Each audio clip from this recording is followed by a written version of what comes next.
नमस्कार, good morning दोस्तों। आप सब कैसे हैं? आज है 17 जुलाई। तो चलिए देखते हैं आज के जो टॉप हेडलाइंस क्या आ रही हैं। पहली आ रही है, स्टडी में दावा हुआ है कि कोरोना टीके के 2 खुराक लेने से 95% जो है डेथ का रेट घट जाएगा। तो ये एक अच्छी खबर है।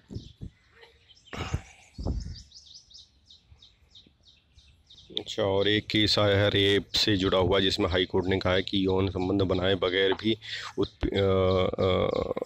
भी किया गया यौन उत्पीड़न बलात्कार है।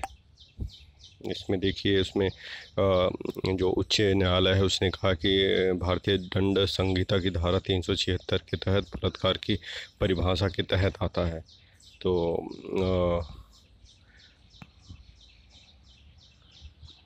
और ये रेवती मोहिती डेरे ने 2019 में निचली अदालत द्वारा एक व्यक्ति की सुनवाई की गई थी और 10 साल के कठोर कारावास की सज़ा को भी बरकरार रखा है। और कोरोना की तीसरी लहर को लेकर सरकार ने चेताया, कहा 100 से 125 दिन बहुत नाजुक हैं, सावधानी बरतें। और विश्व स्वास्थ्य संगठन ने भी इसमें सचेत किया है लोगों को, और लोग फिर भी अभी मानने को राजी नहीं हैं। और देश के कई हिस्सों में आजकल बारिश हो रही है, तो इससे कह रहे हैं कि बारिश तो हो रही है लेकिन गर्मी से राहत कम ही मिल पाएगी। भारतीय मौसम विभाग ने बताया है, शुक्रवार को बताया था।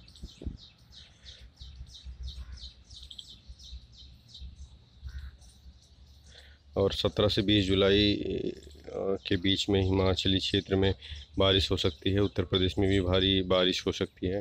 18 से 20 जुलाई तक पंजाब, हरियाणा, पूर्वी राजस्थान, मध्य प्रदेश में भी भारी बारिश के अनुमान है। और आरएसएस ने पाकिस्तान को जवाब दिया है कि पाकिस्तान जहर से भरे हुए हुक्मरानों का देश है, तालिबानी मानसिकता के हैं। तो ये आरएसएस ने पाकिस्तान के ऊपर उस बात पे तंज कसा है जो तालिबान का साथ दे रहा है इस समय। ये इंद्रेश कुमार जो है मुस्लिम राष्ट्रीय मंच के संरक्षक हैं, उन्होंने ये बयान दिया है। कोरोना टीकाकरण के अभियान में पिछड़ रहा है, ये बीबीसी कह रहा है। 6 महीने पिछड़ रहा है। 16 जनवरी से अब तक भारत में लोगों की वैक्सीनेशन जो हुई है वो 39.93 करोड़ डोज लगाई गई है।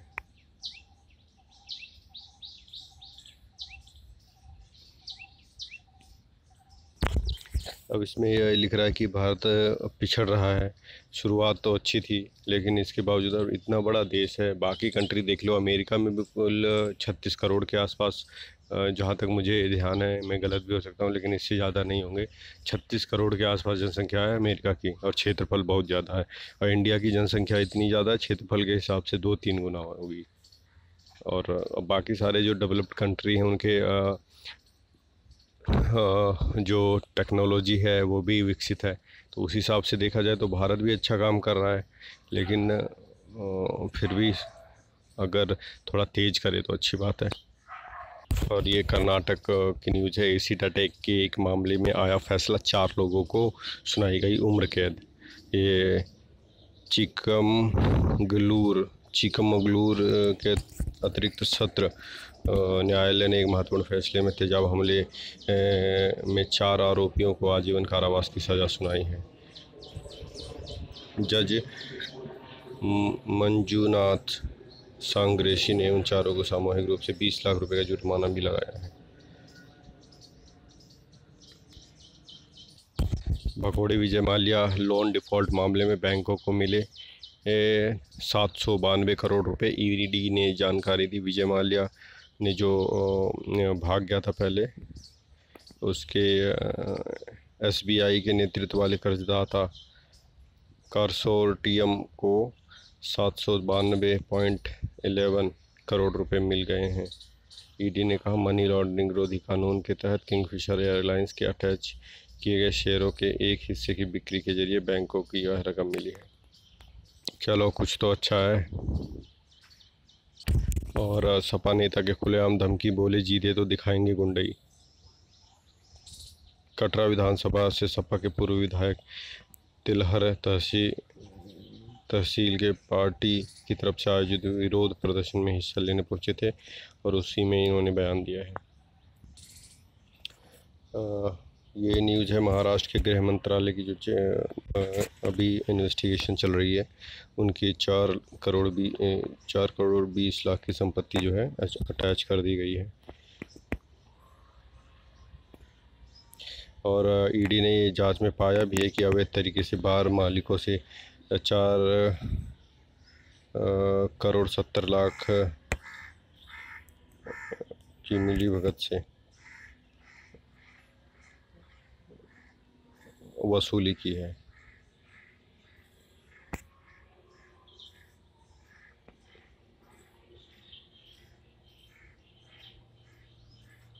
धन शोधन रोकथाम अधिनियम के तहत यह एक्शन लिया गया है, तो अच्छी बात है। जब वहाँ पे खिलाओ वाला हिसाब चल ही रहा है, कांग्रेस का यही हिसाब ही रहा है, तो अब बातें निकल के सारे आ रही हैं कि क्या, कैसे, कौन कितने पानी में है। शिवसेना को भी समझ में आ रहा होगा अब। किसानों ने विपक्षी सांसदों से कहा सदन में रहें और हमारे मुद्दे उठाएं, बहिर्गमन ना करें। तो ये जो आंदोलन चल रहा है, अभी नए कानून जो आए थे उसके बारे में अभी कहा है कि भाई हमारे भी मुद्दे सदन में उठाएं। मुद्दा क्या कुछ खास है नहीं, ये तो बस ईगो वाली बात है कि सारे कानून हटें। वो कानून इतने आसानी से पास नहीं होते, पास हो गए तो उसको उसमें चेंजेस को भी सरकार राजी है, फिर भी ये कह रहे सारे कानून हटाएं। जब भी वो जिसको चाहिए वो कॉन्ट्रैक्ट फार्मिंग करें, जिसको चाहिए ना करें। अभी तक महज 6% लोगों का टीकाकरण पूरा। 80 लाख खुराक हर रोज़ दी जा रही है 40 लाख। तो ये तो थोड़ा नेगेटिव न्यूज़ है कि भाई या तो इनके पास इतने संसाधन नहीं हैं, इतने जो ट्रेंड वर्कर नहीं है, डॉक्टर नहीं है, या फिर लोग नहीं आ रहे, या वैक्सीनेशन प्रोडक्शन कम हो रहा है। ये कुछ भी हो सकता है, लेकिन ये इंडिया के लोगों के लिए अच्छा नहीं है, क्योंकि तीसरी लहर आएगी, कोई मान नहीं रहा, तो मेजर सीरियसनेस आने की, अगर कोविड पॉजिटिव होता है तो चांसेस ज़्यादा हो जाते हैं। तो इस सरकार को थोड़ा जल्दी करना चाहिए। और ये कांवड़ यात्रा जो है उससे रिलेटेड न्यूज़ है कि कांवड़ियों के लिए दूसरे राज्यों को गंगा जल उपलब्ध करा सकती है उत्तराखंड सरकार, क्योंकि अभी ये पेज चल रहा है। वो कोई सरकार कह रही है हम यात्रा की को भी रोकेंगे, इसे कांवड़ जो यात्रा है उसको नहीं होने देंगे। कोई स्टेट कह रहा है कि भाई होना चाहिए। तो इस चक्कर में भी यही बहस चल रही है, क्या होगा अभी कुछ पता नहीं है। अमेरिका में फिर भी काबू हुआ 100 कोरोना, 121% बड़े केस। बताइए, अमेरिका नहीं रोक पा रहा है तो इंडिया क्या करेगा। भारत के फोटो जर्नलिस्ट की हत्या। दानिश ने दिल्ली से के जामिया से की थी पत्रकारिता की पढ़ाई। अच्छा, मुंबई में रहकर काम करने वाले सिद्दीकी को रॉयटर्स न्यूज़ एजेंसी के फोटोग्राफी स्टाफ का हिस्सा होने के नाते पुलित्जर पुरस्कार से नवाजा गया था। उन्होंने पत्रकारिता में रुचि होने की वजह से 2007 में जामिया मिलिया से मास कम्युनिकेशन की डिग्री ली थी। और ये कल की न्यूज़ है, जब अफ़गानिस्तान के और सेना में गोलाबारी हो रही थी, तो उसमें जो तालिबान की तरफ से गोली आके इनको लगी और इनकी हत्या हो गई।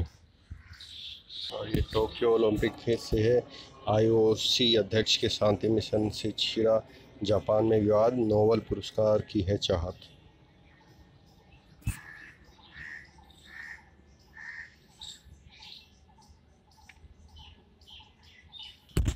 और पाक में कराया जा रहा है हिंदुओं ईसाइयों का जबरन धर्म परिवर्तन। US सांसद ने ये दावा किया है।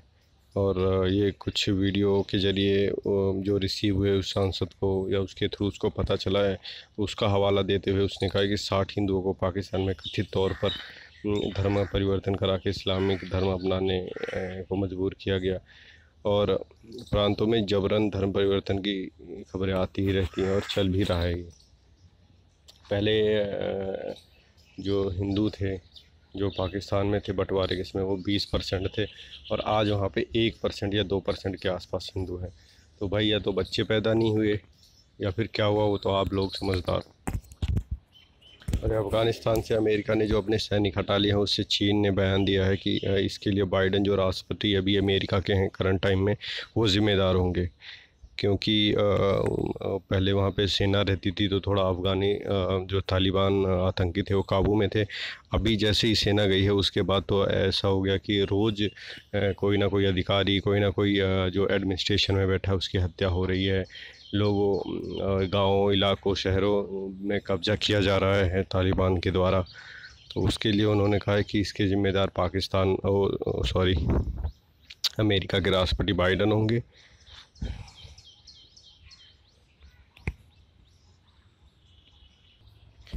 जो है ये जर्मनी समेत कई यूरोपीय देशों में बाढ़ से भारी तबाही हुई है, 120 लोगों की मौत भी हो गई है। तो ये इंडिया की हाल नहीं है, पूरी दुनिया का भी ये हाल चल रहा है। लोग सोचते हैं इंडिया में ही सब होता है, बाहर के देशों में होता है। आप वर्ल्ड न्यूज़ देखो ना जाके, बाहर की मैगज़ीन पढ़ो, बाहर के न्यूज़पेपर देखो, तब पता चलेगा ना बाहर का क्या हाल है। और ये पहली बार बताया जा रहा है इतनी भयानक बाढ़ आई है, और बारिश भी रिकॉर्ड तोड़ हुई है जिससे बांध और नदियाँ टूट गए हैं। और ग्रामीण इलाकों का तो बुरा हाल है। तो ये हर जगह हो रहा है, पूरे जो यूरोपियन देश हैं, यूएस अमेरिका में भी अभी बाढ़ की खबर आ रही थी, वहाँ भी बाढ़ आ रही है। और ये तालिबान और से रिलेटेड न्यूज़ है कि अफ़गानिस्तान ने आरोप लगाया है पाकिस्तान के ऊपर कि 10,000 जिहादी उन्होंने तालिबान को सपोर्ट करने के लिए भी अफ़गानिस्तान में भेजे हैं, और जिसकी चीन भारत ने आलोचना भी की है। उन्होंने बताया कि देश के बड़े हिस्सों पर कब्जा कर रहा है, और अमेरिका ने अपनी शेष सुरक्षा बल जो हैं उनको 31 अगस्त तक शेष बलों को वापस बुलाने का लक्ष्य रखा है जो भी वहाँ पे हैं। तो जब पूरी तरीके से वो अमेरिका अपने सैनिकों को बुला लेगा तो और बुरा हाल हो जाएगा, ऐसा लग रहा है।